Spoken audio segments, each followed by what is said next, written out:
بسم الله الذي لا يضر مع اسمه شيء في الأرض ولا في السماء وهو السميع العليم. اللهم ارفع عنا البلاء والوباء وأنزل علينا السكينة والشفاء برحمتك يا أرحم الراحمين. اللهم صل على محمد وآل بيت محمد الطيبين الطاهرين. المودة ليست مجرد لقاء، ولكنها عهد متواصل بالوفاء. قد ننشغل ولا نسأل، وقد نرحل ولا نعود، لكن تبقى القلوب بالمحبة متصلة. السلام عليكم بنات، شلونكم؟ صحتكم وأحوالكم؟ يا رب الكل بخير.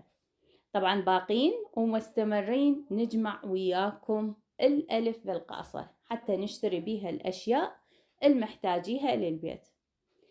هذه التنظيفات من بعد العاصفة اللي هبت علينا في بغداد. طبعا مو عاصفة، كارثة، زوابع، هيك الهواء يفتر هو والمطر دائري، سبحان الله، يعني عاصفة كلش قوية. طبعا هاي التنظيفات من بعد العواصف، والحمد لله والشكر طلعت الشمويسة وهدأ شوية الوضع وبدينا نشتي الحمد لله والشكر لله. طبعا بنات هذه قناتي الثانية، بيتزا عراقية أم مصطفى، هيجي سميتها بيتزا عراقية أم مصطفى. ديجا فقط بيتزا عراقية. ديجا بنات صارت بيها مشاكل وكلش ضوجتني، تدرون بي أنا من بداية القناة لحد صارت 500 وتوقفت. كلها مشاكل من اليوتيوب، يعني عقوبات تجي حقوق الطبع والنشر، تجي إزالة، تجي فد شغلات حيل حيل تعبوني. يصعدون المشتركين وهم ينزلون المشتركين، يعني ما أدري، هي تجيني مشتركين عليها كل فيديو هواية يجيني، بس اليوتيوب بسبب العقوبة يزيلوهم وحتى ما يقترحون بالمشاهدات. فتعبت من عندها، كلش تعبت. إن شاء الله نشوف الخير على هذه القناة الجديدة، وإن شاء الله فضل الله وفضلكم أنتو إن شاء الله تصعد هذه القناة. واللي أتمنى من عندكم بنات شوية لايك ومشاهدة. بنات هذه الفرشة طبعا من حاجة ألف بس حلوة ومفيدة، كلش فادتني.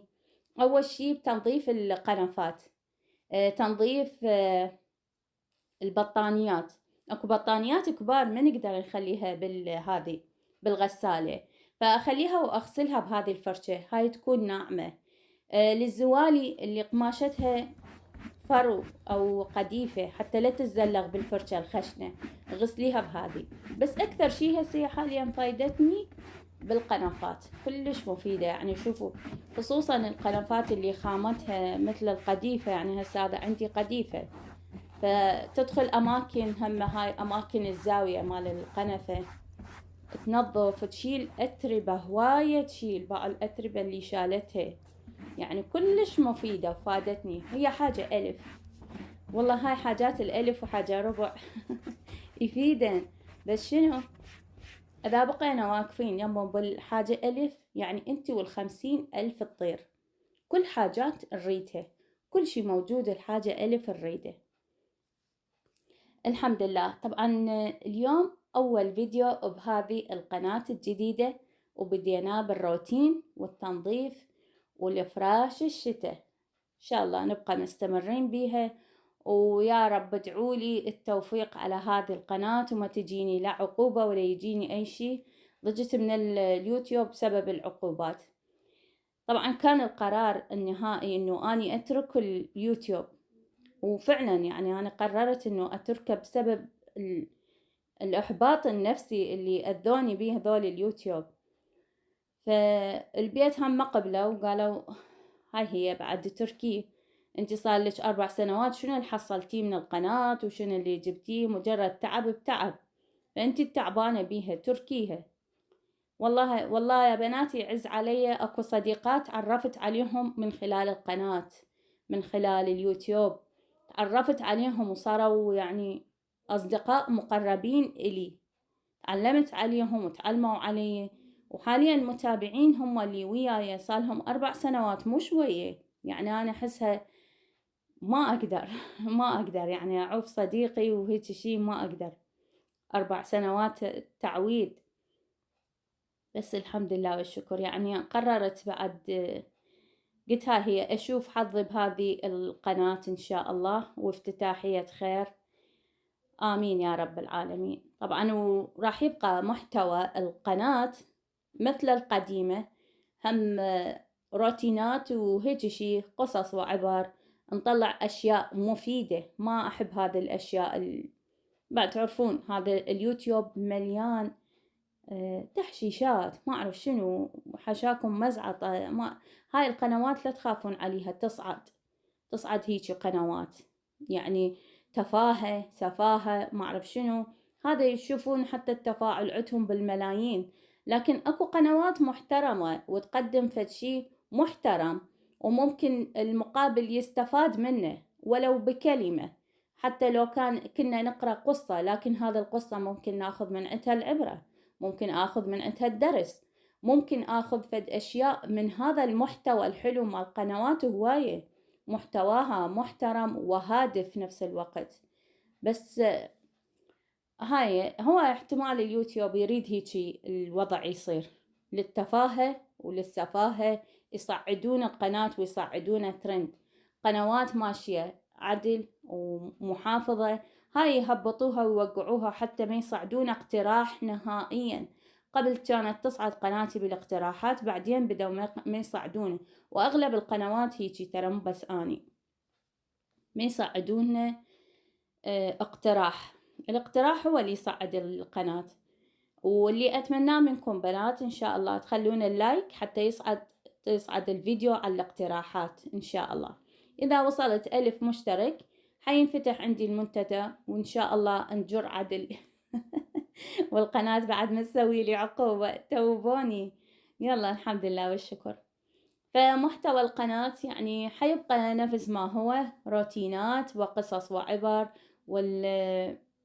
هذا الألف يعني يوميا نخلي ألف بالقاصة نجمعه ونجيب أشياء مفيدة للبيت، ناخذ شغلات مفيدة للبيت، حاجات تدوير وشغلات ترتيب البيت وتنظيمه، تنظيم المصرف وهكذا. يعني نفس المحتوى، أنا هيك محتوى أحب هيك. يعني أغلب العوائل هي بحاجة هيك محتوى للقناة، تشجيع وليس تعليم، إنما تحفيز.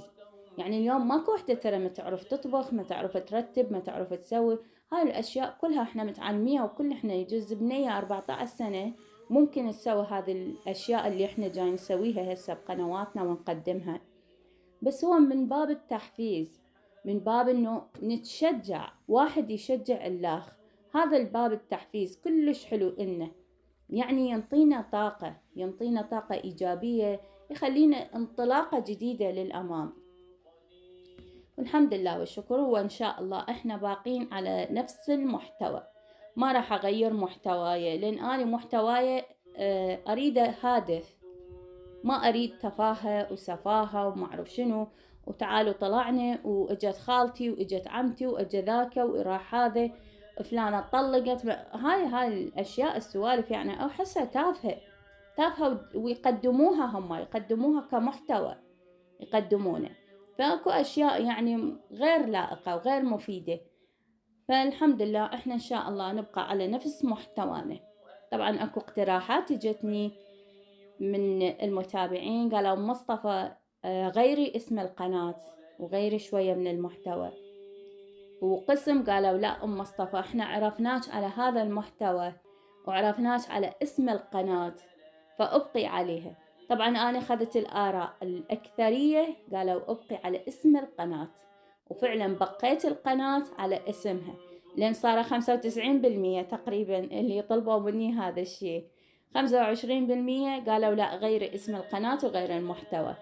فمشيت على الأغلبية ومشيت على الأكثرية اللي قالوا أبقي على اسم القناة وعلى نفس المحتوى كلش حلو هادف، واستفادينا من عنده بكثير أمور، وخصوصا الأكلات الاقتصادية والألف اللي نخليه بالقاصة وترتيبات وهاي الأشياء المحفزة.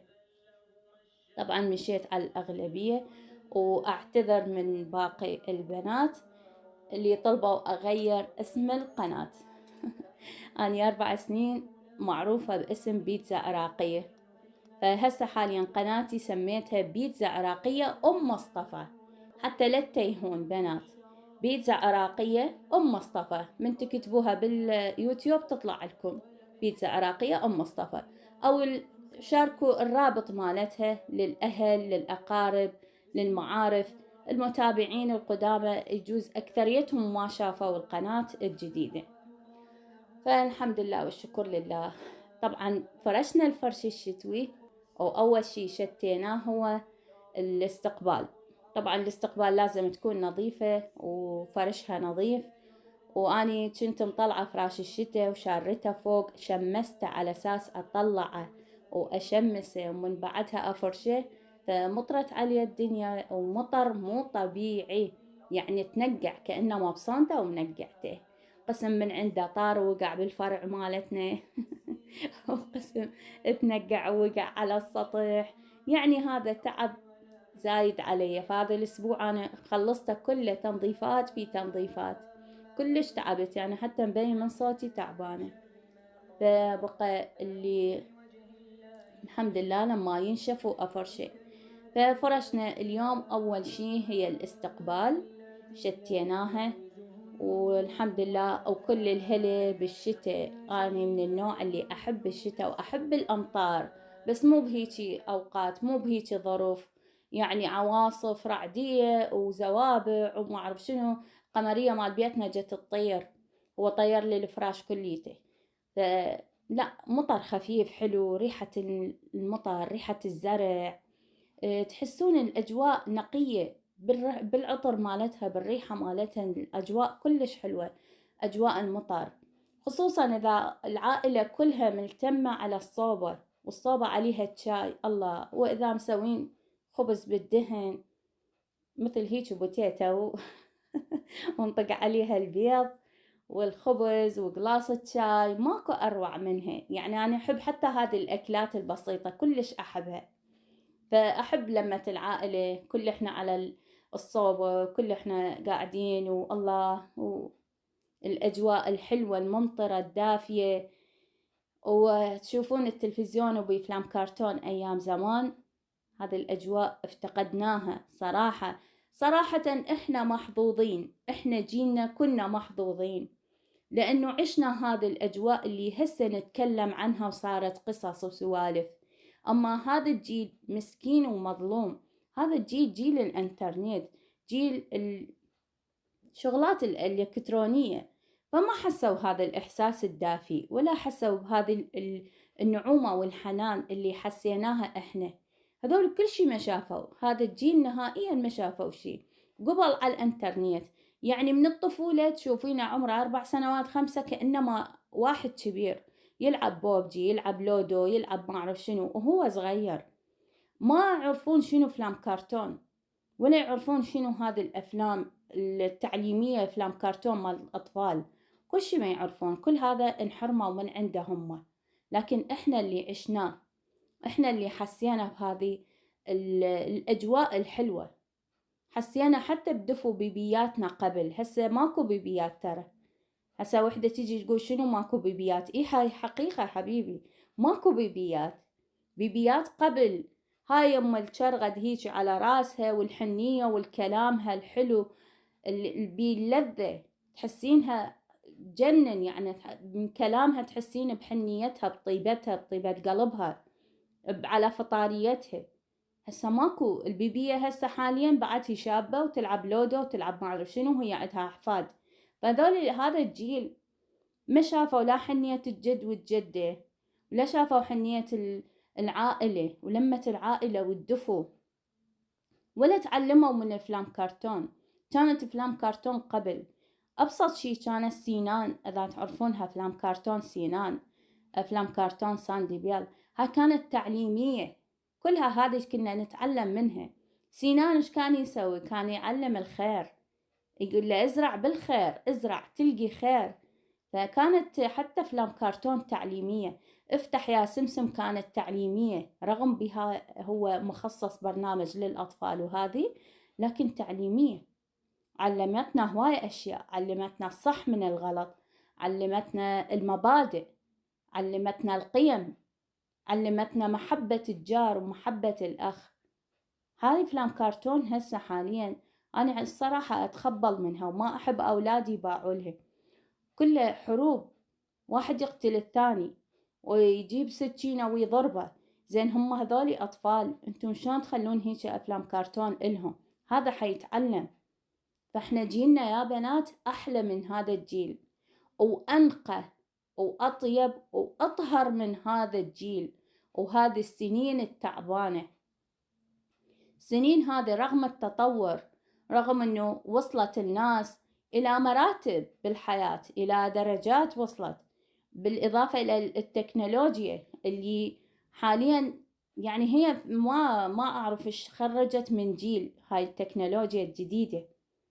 صراحة يعني تشوفين الطفل إيش قدوته، بس ما يعرف كرتون، يعرف هاي بوبجي، ما يعرف بالدراسة، لكن فاهم وذكي بالهذا بالموبايل، وهذا الشيء غلط. احنا فرحانين اي يفتهم بالموبايل وماكو اذكى منه، لكن هذا الشيء غلط، غلط لانه ما فهم بالدراسة، باله مو يم الدراسة. ليش هسه اكثر شيء يرسبون، اكثر شيء هم هذا الجيل يسقطون؟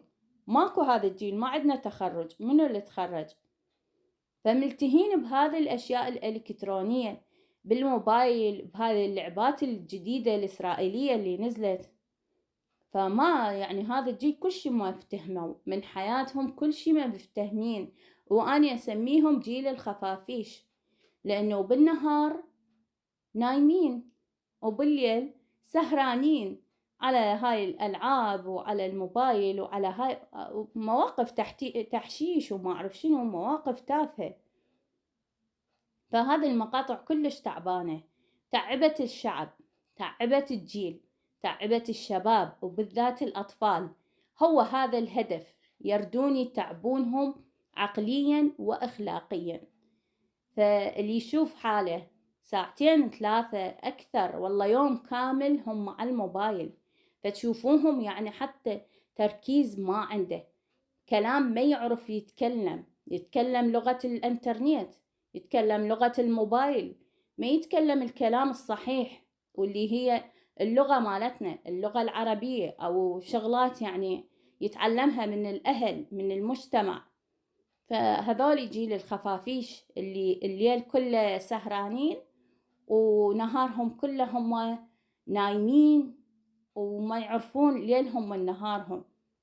فالحمد لله والشكر، جيلنا أحسن جيل وأطهر جيل، الجيل الذهبي اللي تعلمنا به المبادئ والأخلاق والقيم ومخافة الله واحترام الكبير والعطف على الصغير واحترام الجار ومحبة الأهل والأقارب. هذا جيلنا، هذا تعلمناه بالمدارس وتعلمناه من خلال التلفزيون اللي كان يطلع لنا برامجيات تعليمية، ما يطلعون هاي السوالف القتل وما أعرف شنو، هاي هسه صارت. الحمد لله والشكر. طبعا هذا الموضوع جدا شيق وحلو وتعليمي أكثر شيء، فأنا أحب قناتي أن تكون هادفة حتى لو بالأشياء البسيطة. طبعا لهنا راح ينتهي الفيديو وأتمنى عجبكم. مع السلامة.